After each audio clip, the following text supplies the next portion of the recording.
Bonjour. La semaine dernière, nous avons travaillé sur les suites définies de façon explicite.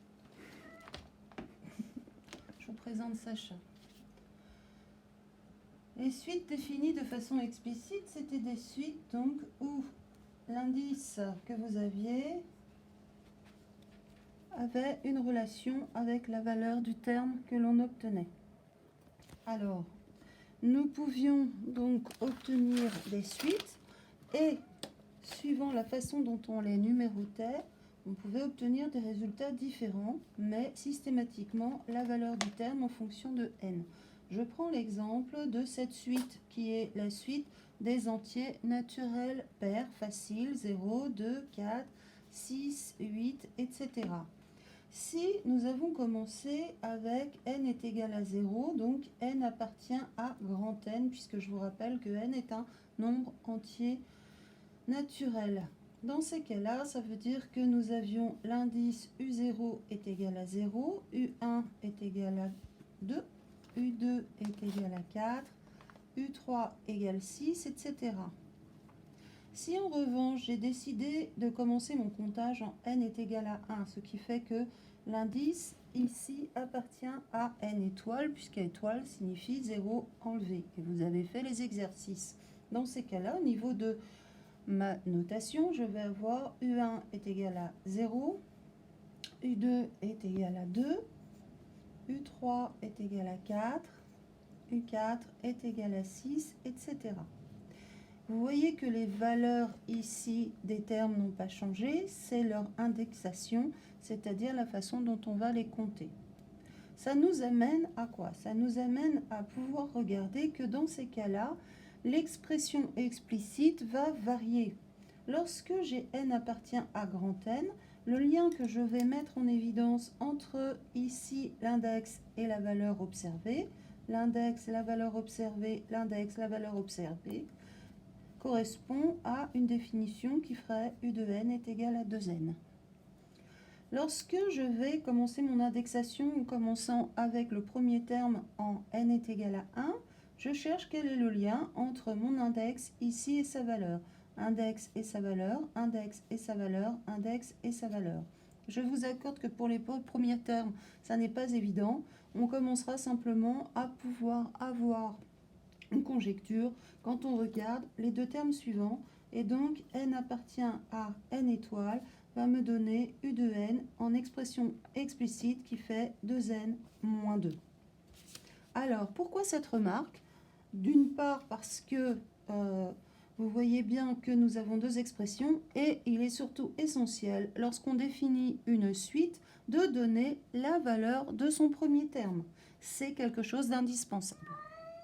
Bien. Aujourd'hui, donc, nous allons passer à une deuxième expression qui est une expression dite par récurrence.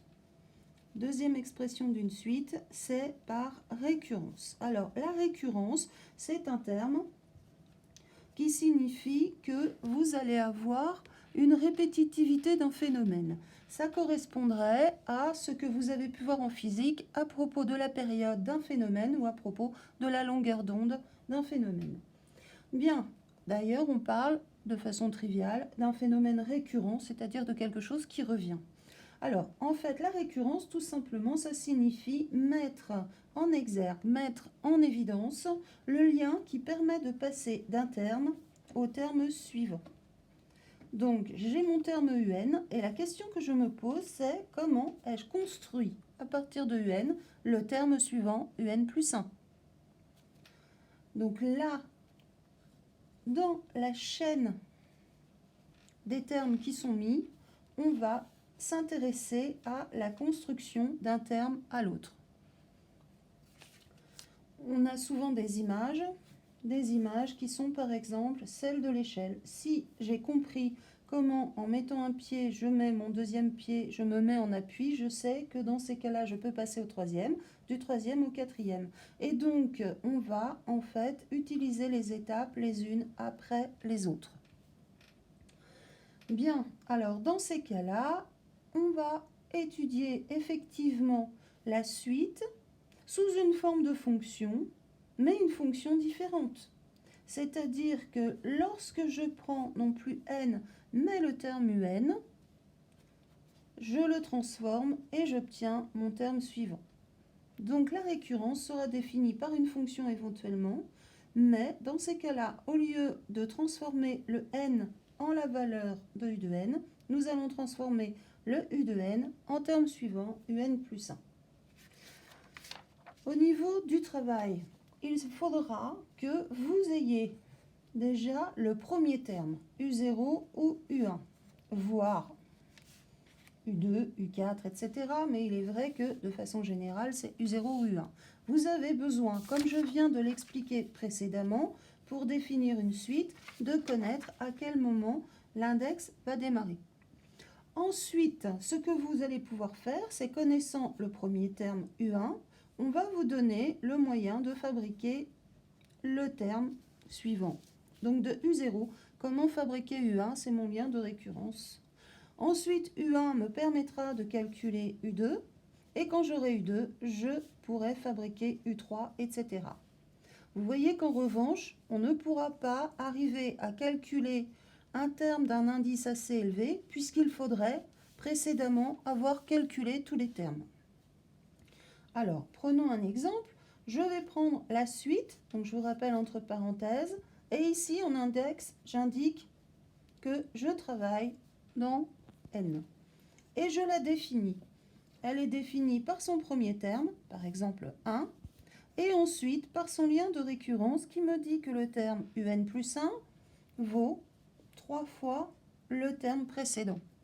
On met bien en évidence en 1. Le terme suivant que je vais calculer est 3 fois le terme précédent. Donc si je vous demande de calculer par exemple U1, U2, U3, vous allez partir de U1 qui par définition est égal à U de 0 plus 1, c'est le terme suivant, donc c'est 3 fois le terme précédent.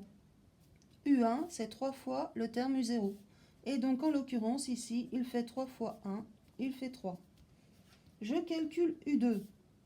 U2, c'est 3 fois le terme avant U2, donc c'est 3 fois U1. Et donc ici, c'est 3 fois la valeur que j'ai trouvée, et c'est 9. U3 est égal à 3 fois le terme précédent, 3 fois U2, ça va donc me faire 3 fois 9. Bien. Il faudra donc être vigilant. Mais j'insiste infiniment, lorsque vous devez définir une suite, vous devez être attentif à l'index et vous devez connaître le premier terme.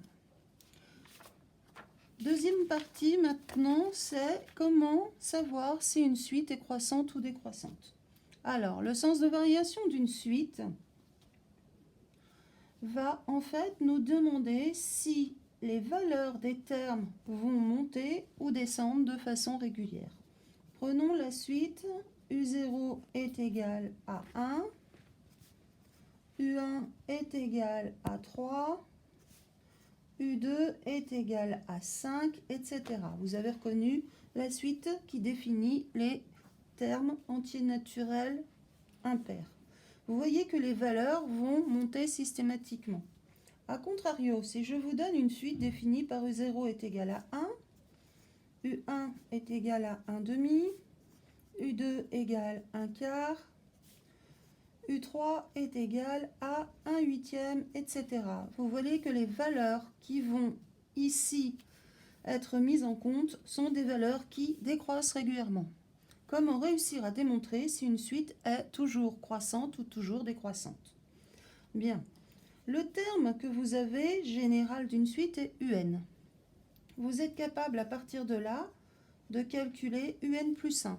Soit par récurrence parce qu'on vous l'a donné, soit parce que vous connaissez l'expression explicite et que vous pouvez calculer UN plus 1.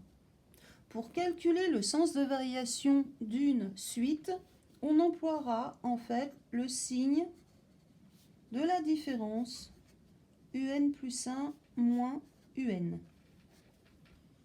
Effectivement, si une suite est croissante,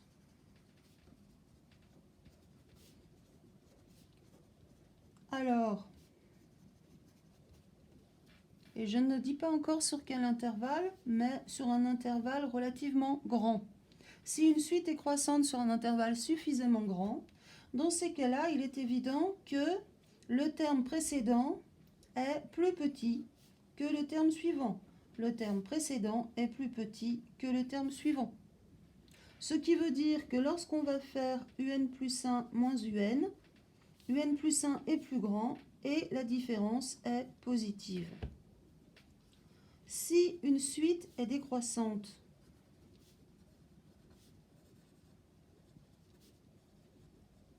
alors, dans ces cas-là, le terme précédent est plus grand que le terme suivant et la différence un plus 1 moins un sera forcément négative.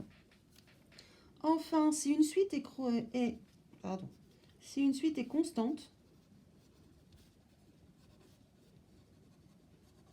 alors le terme précédent sera égal au terme suivant de par sa construction et tous les termes auront la même valeur qui sera le premier terme. Bien, on se retrouve pour la suite du cours.